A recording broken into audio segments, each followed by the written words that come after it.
inflationary trend that will ultimately enable the Fed to cut interest rates. But now this inflationary trend may call into question because of the rise in oil prices and other commodity prices, including copper prices, aluminum prices also rise quite substantially recently. Okay, adding to the war with the Russian-Ukraine war, now you have another war in the Middle East. The Israeli-Palestinian war is also heating up. Israel is accused of recently. There's worry that Iran may be dragged into it because Israel is accused of airstrikes on Iranian diplomatic missions in Syria. And Iran had pledged to take revenge, may respond, further escalating the situation. Okay, so it results in higher crude oil prices. May WTI crude oil future prices have returned to levels above $86 per contract. Super election year, the next major election would be India, and then later in the year, I think everybody is watching is the US election. Okay, so India will start their 6-week general election on April 19. Counting the past 3 general elections, the MSCI India index rose by an average of 3.2% during the election, and the MSCI India index rose by an average of 13% 1 month after the election. So this is sidetracked a bit, just talking about the Indian stock market. So far this year, I think last year India did well. And then we do expect India to continue to fare well in 2024. The market generally expects that if Prime Minister Modi is successfully re-elected, more favorable policies will be introduced, including continuing to promote Made in India that has been advocated in the past. So we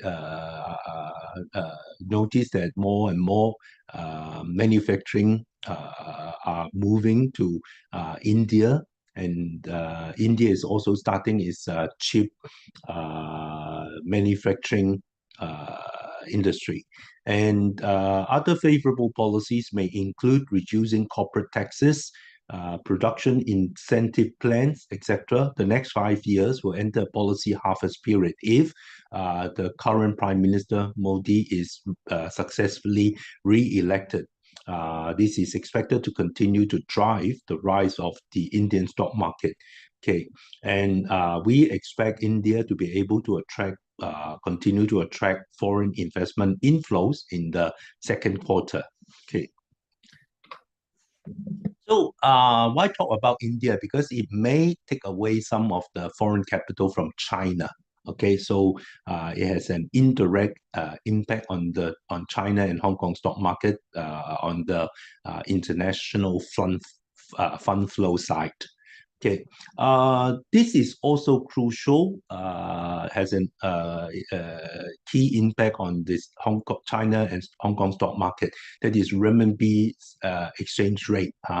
The US Federal Reserve dot plot showed the projected 75 basis point interest rate cut by the end of 2024. Due to the recent rise in inflation, as I mentioned just now, March US CPI higher than expected, so called into question whether the Fed will really start cutting interest rates in June. If you look at CME Fed Watch, the probability of a June cut now has dropped to below 20% from more than 50% earlier, before the announcement of the CPI data. And the expectation, the probability of a rate cut in July also dropped from above 70% to 40 to below 50%. So let's see that there are still 2 months before the June FOMC meeting. So it's still dependent on the economic data, especially inflation data, to be released in the next 2 months. Okay. Okay, WTI oil futures price, as I mentioned just now, returned to US 86 US dollar per contract, which will increase the pressure on the cooling of US inflation. There's the disinflationary trend that has taken place, but now this may cause bring about uncertainty to this disinflationary trend. We expect a slow progress of US interest rate cuts coupled with China's interest rate cuts. China, because of the slow economic recovery, so there's still need for China to cut its RRR ratio, the reserve requirement ratio, as well as interest rates. So before, if as expected, the US starts cutting interest rate in June, then it will also enable the Chinese government, PBOC, to cut interest rate at the same time concurrently without generating depreciation pressure on the renminbi. But if the US defers in cutting interest rate and China has to cut interest rate to boost the economy, then this interest rate differential between US and China will pressurize the renminbi. Okay, so this is one thing we are observing. Okay. Okay. With regard to US-China tension, as China's economy weakens, China wishes to attract more foreign investment, and it has softened its attitude toward the US in the past few years. They are still I would say at odds lah, but at least China has so far softened its attitude. So recently, it's reported that Chinese President Xi Jinping and a group of officials met with about 20 business leaders from the US, including the founder of Blackstone and the chairman of Bloomberg, the president of FedEx. And Xi Jinping reiterated that China will continue to carry out reform and opening up of the economy. At another meeting hosted by the U.S.-China Business Council and the think tank, sorry, I left out the word think tank, Asia Society. She said that China and the U.S. should seek common ground while reserving differences on major issues. In Chinese, it's known as 求传同意, seek common ground while reserving. He does admit that there will be differences between the two countries, but the two countries should endeavor to seek common ground for the benefits of both countries. And also, he reiterates that China's reform and opening up will not stop. The country is planning major measures to comprehensively deepen reform and create a first-class business environment. So China now, I think, is trying to get back to lure more foreign investment back to the country. And U.S. President Biden has a phone call with Xi recently, and the U.S. Treasury Secretary Yellen visited China. I think you may have also read about the report of her dining at one of the very famous restaurant in Guangzhou, tasting 冰镇 咕噜肉 and dim sums. Okay. However, there are still uncertainty that investors need to be aware of. For instance, the U.S. presidential election result. If Trump is elected, it may lead to more higher tariffs on China and trigger the trade war between US and China, because Trump has threatened to impose 60% tariffs on China if he is elected.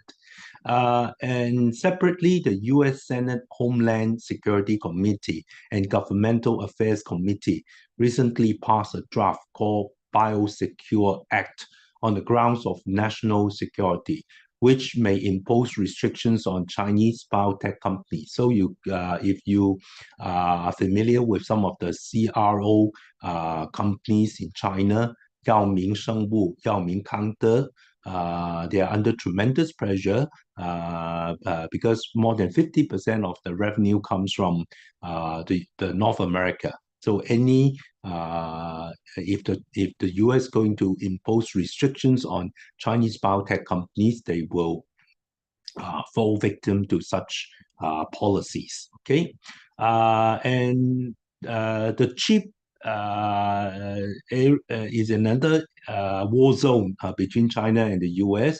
The US is now suppressing China's biotechnology as well as chip industry, manufacturing industry, and artificial intelligence and other fields that are strategic to the US. Okay.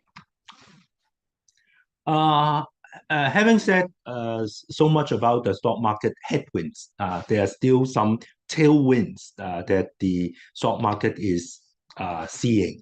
First of all, China's economy sees slight improvement over the last few months, and deflation concerns are expected to ease. Okay, and the other tailwinds is China's regulatory risks are now reduced because of the slowdown in the economy. So the regulator is also understand that too stringent regulations may not do good to the economy, may not help economic recovery. So regulatory risks are reduced, and the draft of, for example, just an example, early this year they announced these online game management measures for public consultation, trying to control the spending, to curb the spending on online games, especially among adolescents and younger population. But this ultimately did not become genuine action. They scrap it ultimately. And then China is launching a stock market rescue package, which includes cutting the RRR rates, the reserve requirement ratio, as well as the interest rates by PBOC. And we believe there's more room for the PBOC to further cut RRR and their interest rates. And then there are also rumors that China is going to launch its own version of quantitative easing by buying more government bonds by the government, by the finance ministry. Okay, special government bonds will be issued again this year in the second quarter to promote economic growth, especially investment in infrastructure investment. Because I think it's widely reported that many provincial governments in China, they are short of money. So to finance local infrastructure investment, fixed asset investment, the Chinese government has in the past issued special government bonds to finance those infrastructure projects. So this year we do expect they will issue again. It's reported that 1.5 trillion yuan special government bonds may be issued in the second quarter to finance those infrastructure projects. Okay, and to help alleviate or help to solve the credit crunch in the property sector, China launches the so-called Project whitelist 白皮书 to allow city governments to recommend residential projects to banks as being suitable for financial support. So they shortlist 30 to 50 property developers. Those are on the whitelist.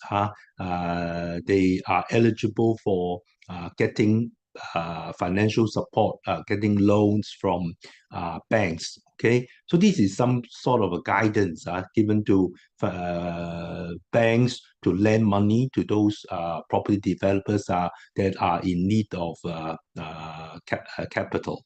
And also, this project whitelist is to coordinate with financial institutions to meet project need. Okay, the Chinese market so far this year, there's an encouraging sign is we saw net inflows into of foreign capital into the Chinese market again so far this year. And then if as expected, the Fed starts cutting interest rate in June in the second half of 2024, it will also be favorable to the China economy as well as the China stock market, because China will be able to also cut interest rate to boost its own economy. Okay. Just now I mentioned China's economy show slight improvement, and deflation concerns are expected to ease.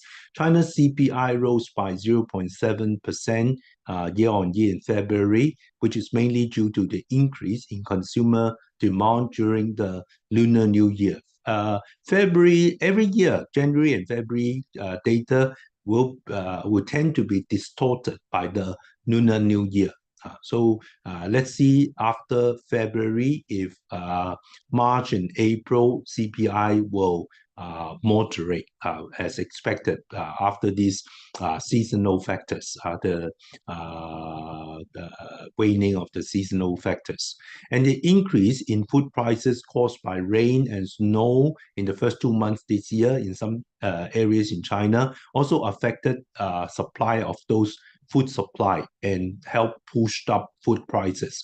But we think this tends to be temporary. It tends to be short term.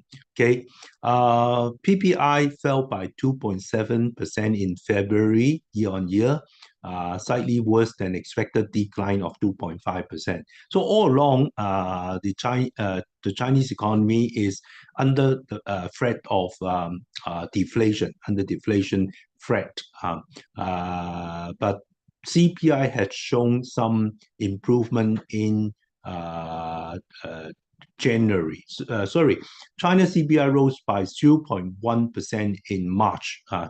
February, it's went up by 0.7%. Yet this week, they had announced the March CPI. March CPI came down. The rise moderated to 0.1% because of the seasonal factor, the impact of the seasonal factor lessening in March. Okay, but other areas show improvement. Namely the manufacturing PMI. China's official manufacturing PMI in March rose to 50.8, increasing 1.7 percentage points month on month, bouncing back to the expansion zone. So PMI above 50 represents the manufacturing sector is in an expansion mode.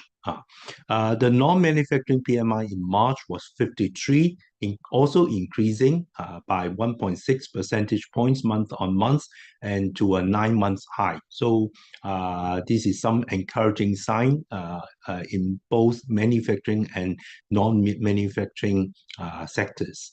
However, the M1, M2 scissor gap widened again to negative 7.5% in February after narrowing to minus 2.8% in January, but still better than the minus 8% plus level in the previous months. The scissor gap, the higher the scissor gap means people in China are more willing to keep their money with bank deposits. They would rather park their money in bank deposits than to spend or to invest. So this is a gap is one indicator that we monitor as an indicator for spending and investment. Okay, so the scissor gap, the higher, means people are more conservative. They would prefer to save up, to keep the money in deposits rather than to spend or to invest in either property market, stock market, or in their own business. Okay, so it had improved to minus 2.8% in January, but in February the gap widened again to minus 7.5%. So we need to continue to observe this M1, M2 scissor gap to see if there's any widening, widening further. Okay, the gap reflects that funds in the banking system are whether they want to stay in the banking system or they prefer to flow into the real economy, and they would boost the economic growth. Okay, the three engines, 三头马车, the three main components of GDP growth, namely investment, consumption, and industrial output. So they except retail sales, which is likely lower than market expectation. You can see in the first 2 months, the value-added industrial output of industries above the designated size nationwide increased by 7% year-on-year, better than market expectation of 5.2%. Okay, so industrial output is doing well in the first 2 months, and national fixed asset investment rose 4.2% year-on-year, better than market expectation of 3.2%. Total retail sales of consumer goods increased by 5.5% year-on-year, slightly lower than market expectations of 5.6%, only by a very slight margin, lower than market expectation. We expect China to continue to implement economic stimulus on the fiscal policy, monetary policy side. Monetary policy. We believe there's still room for China to cut interest rate as well as the reserve requirement ratio. So since 2022, the PBOC has reduced bank RRR by a total of 1.5%. The current average RRR is about 7%. If you compare to other developed countries like the US, Japan, this RRR in China is still relatively high, 7% RRR. So there's still room for the PBOC to lower the RRR to enable banks to have more deposits to lend out to borrowers. Okay, on the interest rate side, since 2022, the PBOC has reduced the loan prime rate (LPR) by a total of 0.7 percentage points. The current LPR in China is about 3.95%, and also there's still huge room to cut. In view of the CPI, which stays below 1%, sometimes it's 0%. So the real interest rate in China is very high.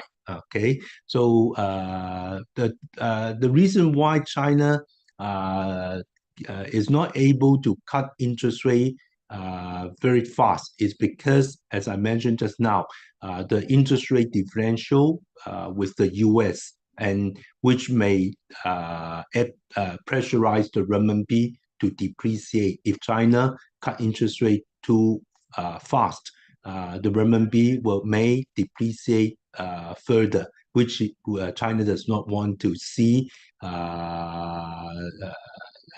Weakening renminbi, which is too weak. Okay, and there are rumors that China's version of quantitative easing (QE) will be launched. QE as an unconventional monetary policy is often used after exhausting conventional monetary policy, such as interest rate cuts and RRR cuts. For example, before the US launched QE, the interest rates and RRR in the USR had fallen to zero. So they left very little tools for the central bank to stimulate the economy by